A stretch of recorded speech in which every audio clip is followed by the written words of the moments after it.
로마서 6장 12절에서 14절까지 말씀입니다. 믿음으로 사는 것에 대해서 이제 3주 정도 말씀을 드리겠는데요. 오늘 본문 전체가 짧지만은 믿음으로 사는 것은 어떠한 삶인가, 아니면 믿음으로 산다는 것은 어떤 의미를 우리에게 가지는가, 아니면 또 여기까지 나갈 수 있어요. 믿음으로 사는 비결은 무엇인가, 그것을 함축적으로 가르쳐 준다고 할 수 있어요. 이거 하기 전에 지난 시간에 우리는 뭐에 대해서 배웠냐면 생명의 신비로운 체험에 대해서 배웠어요. 그리스도 예수와 연합한 사람은 신비로운 생명의 체험을 한다, 그런 얘기를 했거든요. 우리가 예수를 믿는 것은 그냥 단순하게 우리가 예수를 믿었다, 그게 아니라 예수님과의 어떤 생명에 연합돼 갖고 신비로운 예수님과의 생명체가 되었다, 이런 얘기예요. 그러니까 우리는 천국에 갈 수 있는 그 이유, 조건이 뭐냐면 예수님과 생명이 같아진 거야. 예수님과 신비로운 연합이 된 거야, 생명의 연합이. 그래서 우리 영은 이미 천국에 있어요. 다만 우리가 이 땅에서 숨쉬고 살아가듯이 육이 있기 때문에 이 땅에 살아가는 거지, 이미 우리는 천국에 가 있는 사람들이에요. 왜? 이미 예수님과 생명의 신비로운 연합된 존재가 됐기 때문에 그래요. 이 생명 얘기하지만은요, 우리가 생명을 잘 아는 것 같아도 너무 몰라요. 생명하면 어떤 생각이 여러분 떠들으세요? 딱 드세요? 신비하다는 그런 생각이 참 많이 들어요. 결혼해서 애를 낳았지만은요, 첫 애가 태어날 때 정말 신비하잖아요. 그죠? 이게 내 애인가? 정말 신비해요. 생명, 육적인 생명, 육체가 태어났을 때도 그 자녀를 보면서 야, 이 생명체 참 신기하다, 신기하다 이렇게 여기는데요. 하물며 영적인 것도 신비한 게 있다는 거죠. 이 생명이란 자체가 처음부터 신비한 거예요. 우리는 지금 두 번을 태어났잖아요. 그죠? 예수님과 니고데모의 대화에서 나왔듯이 첫 번째는 육으로 난 사람 육이요, 영으로 난 사람 영이니라. 너희가 거듭나야겠다는 것을 믿어라. 사람이 거듭나지 않으면 천국에 갈 수 없다. 그러니까 어떻게 보면 우리는 두 번 태어난 사람이에요. 그래서 성경은 이렇게 얘기하죠. 첫 번째는 옛사람이 있다. 옛사람, 뭐 아담의 자손 이렇게도 얘기를 하죠. 그 다음에 두 번째는 어떤 사람이 있냐? 새로운 피조물, 새 사람이 있다. 그래서 성경은 옛사람과 새 사람을 계속 이야기를 해주고 있는 것이죠. 근데요, 이게 옛사람과 새 사람이 있지만요, 우리는 잘 못 느껴요. 내가 새 사람 됐다는 거, 내가 옛사람이었는데 새 사람 됐다는 걸 잘 못 느낄 때가 많아요. 가장 자기가 자기를 모를 때가 가장 많아요. 어떻게 보면 사람이 이제 어려서 또 태어나서 이제 죽기까지 사람이 많은 변화가 있잖아요. 가끔 텔레비에 보면 사람이 어렸을 때부터 순식간에 막 청소년기, 성인, 청년기, 뭐 성인기, 중년기, 노년기 와서 막 바꿔지면서 사람 모습이 변하는데요. 사실은 나는 잘 몰라. 옛날에 내 같고 내가 지금 같고 그래요. 남들이 아 그렇구나 이렇게. 사실 우리 서로 보니까요, 이렇게 많이 늙은 거, 이렇게 변화된 거 우리는 스스로 몰라요. 옛날 그 사람 같아요. 그렇게 특별하게 하는데 오래간만에 만나면 저 사람이 저 사람이야? 이런 경우가 있거든요. 어떻게 보면 우리의 생명은 지금 그렇게 변형된다는 거죠. 여러분, 육의 신비가 있다겠죠. 생명의 신비. 육적인 것도 애들이 바뀔 때마다 자꾸 변화되는 것도 참 신기잖아요. 영적으로 또 자꾸 그렇다는 얘기죠. 그런데 정작 본인이 모른다는 얘기죠. 현재도 우리는요, 생명의 신비를 계속 경험하고 있다는 거죠. 무슨 얘기냐? 내가 예수 믿기 전에 옛사람이죠. 예수 믿기 전과 예수 믿은 후가 희한하게 많이 바뀌어 있어요. 때로는 내가 나한테 놀랄 때가 있어요. 내가 이렇게까지 변했나? 내가 이런 생각을 하나?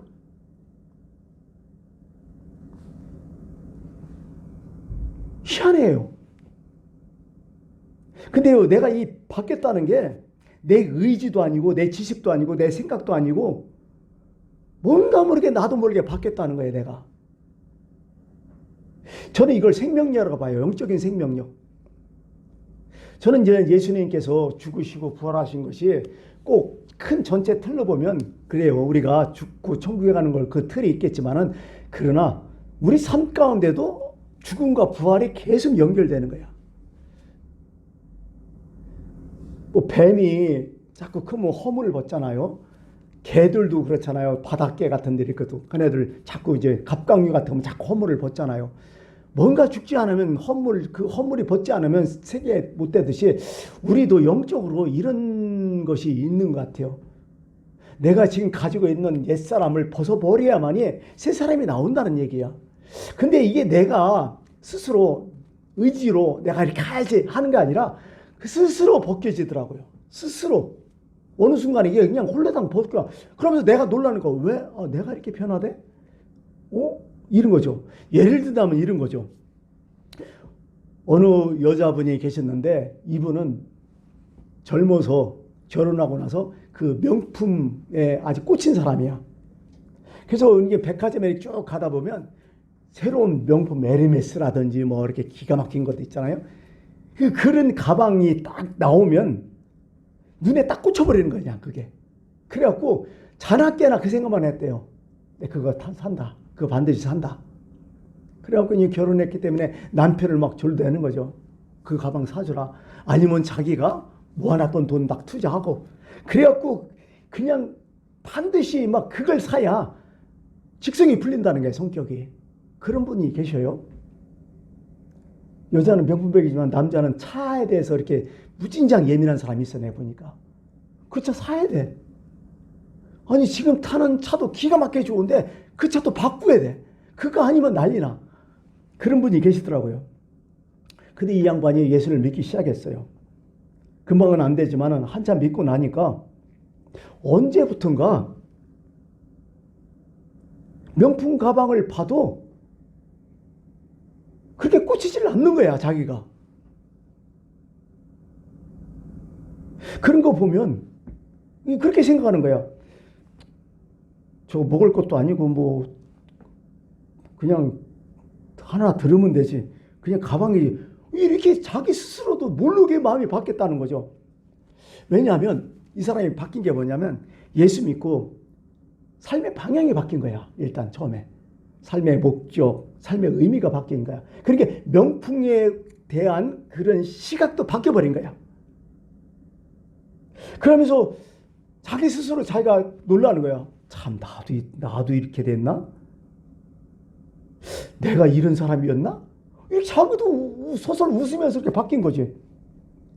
이제부터는 아무렇지 않아. 갖고 싶은 마음도 없고 그거 가진 사람 부럽지도 않고. 저는 이것을 생명의 신비라고 봐요. 영적인 신비라고 봐요. 우리 모두 지금 예수 믿어서 이게 있어요. 그전에는 이렇게 살았는데 지금은 이게 전혀 아닌 거야.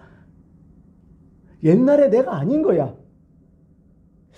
스스로도 생각해도 그전에는 그렇게 인식하고 빡빡하고 그랬는데 지금은 오히려 베푸는 사람이 되고, 전에는 나이 버리라게 하고 서로 간에 경쟁하고 질투하고 그랬는데 오늘은 어떻게 돼? 그냥 좋은 선한 경쟁자로, 좋은 친구로 여겨지고, 옛날 같으면 절대로 참지 못했던 일이 그게 참아지는 거야. 내가 그래 참아야지. 아니야, 내가 예수 믿었으니까 반드시 참아야지. 아유, 하나님한테 욕먹으면 안 되지. 내가 참아야지. 이렇게 참아지는 게 아니야. 그냥 참아줘. 내가 노력해서 된 게 아니야. 그 참아지는 거야. 이것을 성경에서는 이걸 능력이라고 얘기해요. 복음에는 능력이 있다고 할 때 이게 능력이라고 해요. 능력을 두나미스라고 하거든요. 두나미스에 나온 단어 파생되면 다이나마이트예요. 그게 엄청난 거예요, 파괴력이. 그래서 성경엔 그러잖아요. 예수 안에, 그리스도 안에는 새로운 피조물이다. 새 사람이 되었다. 이런 얘기를 하고 있는 거예요. 이게 성경, 우리 신앙생활하면서 이것을 반드시 느껴야 그게 신앙인 거예요. 그게 우리는 옛사람과 새사람이 계속 중복되고 있어요. 왔다 갔다 하면서 내 스스로 새사람 쪽으로 자꾸 가고 있어요. 내 겉모습은 후피하나 내 속사람은 날로 새롭도다. 그게 그 얘기예요. 그렇게 된다는 거죠. 이게 기독교는 어떤 종교적 감정도 아니고 어떤 확신도 아니에요. 바로 이렇게 생명이 있기 때문에 이렇게 변화가 있다는 거죠. 뭐 기독교를 많이 욕하는 사람들도 있죠. 특히 이제 사회주의자, 공산주의자, 마르크스 같은 사람들은 종교는 아편이다, 막 이렇게 얘기해요. 왜? 종교를 가진 사람들을 가만히 보니까요, 순한 양이 돼버려. 지배자의 노리개가 되는 거야. 지배당하고 약자가 되고.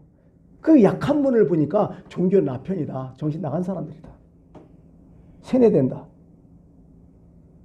근데 이거 한편만 보는 거야. 실제적으로 신앙생활을 하다 보니까요, 그전에는 이렇게 돼버려요. 외강 내유가 돼버려, 사람들. 겉으로는 되게 강한 척 보지만 되게 속이 여린 사람 있잖아요. 그죠? 겉으로는 막 남자답고 뭐 뭔가 막 할 것 같고 대단하고 멋있고 이렇게 딱 보는데 무슨 일 딱 치면요, 허둥지둥 내가지고 막 바싹 쪼는 사람 있어. 그때 되면 정신 못 차려. 그런 사람이 있어요. 근데 신앙생활 하는데 이게 바뀌어버리더라고. 어떻게 돼요? 왜? 유내강이 돼버리더라고요. 내가 스스로 나도 느낌이 있어요, 그게. 겉으로는 되게 유순해요. 아무것도 아닌 것 같고 저 사람 마음대로 할 것 같고 그래요. 남들 보기에 되게 좀 순해. 남들 보기에 참 그래, 좀 그래. 뭐 그렇게 부담도 없어, 그 사람. 예? 다 들어줄 것 같고 말이야. 그런데 어떤 큰일을 당하든지 어떤 문제가 있을 때는 그 사람이 딱 발벗고 딱 일어나. 그 사람이 강한 거야. 이렇게 되더라고요. 칼 막스 이런 사람이 이걸 모르는 거야, 사실은요. 예수님께서 성령에 대해서 말씀하실 때 성령으로 무엇으로 비교했을까요?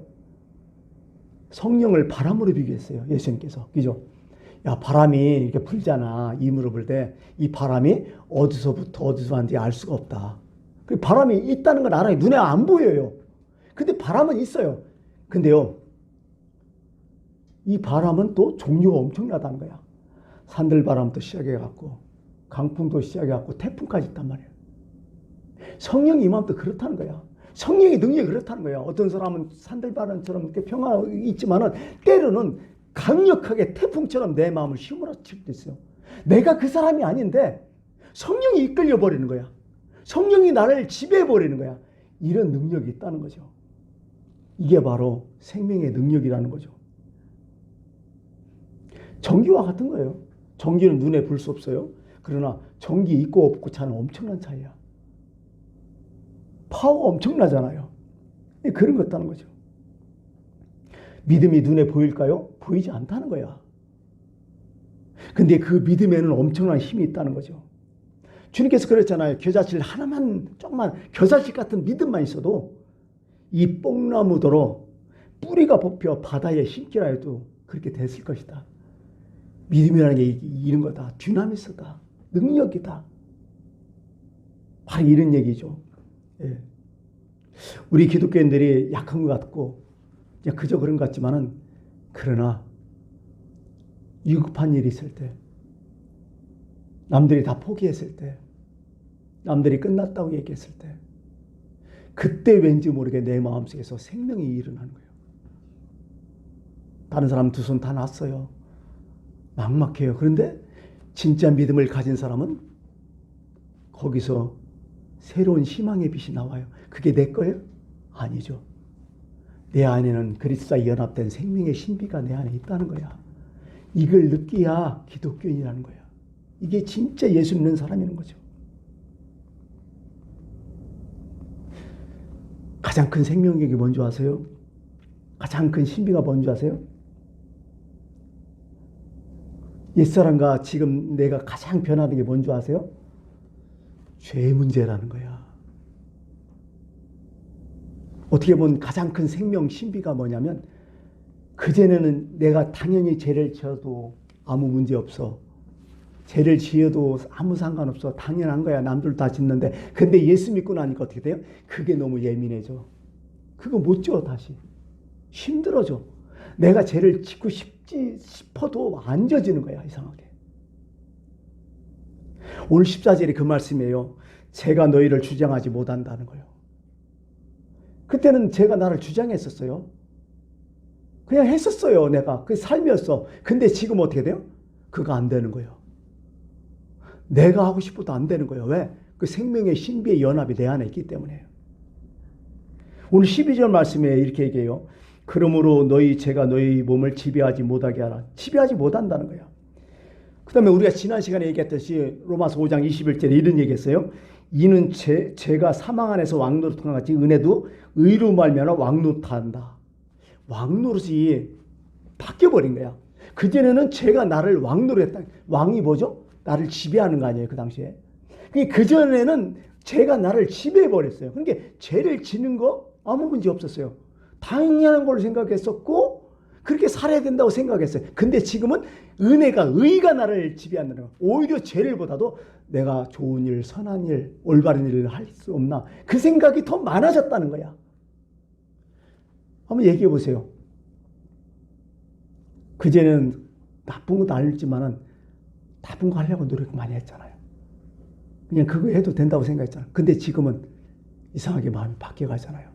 이거 하면 안 되는데 하지 말아야 되는데 내 안에서 또 누군가 나를 자꾸 지시해요. 나한테 자꾸 말을 걸어요. 나를 자꾸 다독여요. 나한테 자꾸 뭐라 해요. 그게 성령의 생명의 신비인 거야. 이게 있다는 거야. 내한테는 왕노릇하고 있어 그분이. 이 지배자가 내가 교체된 거야. 예수 믿는 것은요 누가 나를 지배하는가 중요한 거야. 우리 한번 이것을 얘기해봐요. 자유. 진정한 인간에게 자유가 있어요? 우리가 자유라고 하지만은요 그럼 자유에서 내 마음대로 지금 살아가나요? 사실 말은 자유지만은 인간에게는 자유가 없어. 여기서 자유라는 건 뭐냐면 남한테 지배받는 그 자유를 우린 보통 일반적으로 자유라고 얘기해. 지배를 안 받는 거. 내 결정 내가 해버리고. 그죠? 내 판단 내가 해버리고. 이게 자유라는 거야. 그래, 이런 자유는 중요해요. 그죠? 억압받고 말이야. 응? 남 지배에 이끌려가고. 이런 속박에서 벗어나는 거 되게 중요해요. 그런데요, 내가 나한테 자유할 수 있어요? 도저히 자유 못해요. 나도 지금 나한테 지배를 받고 있어요. 그렇게 살아가고 있어요. 한번 생각해봐요, 곰곰이.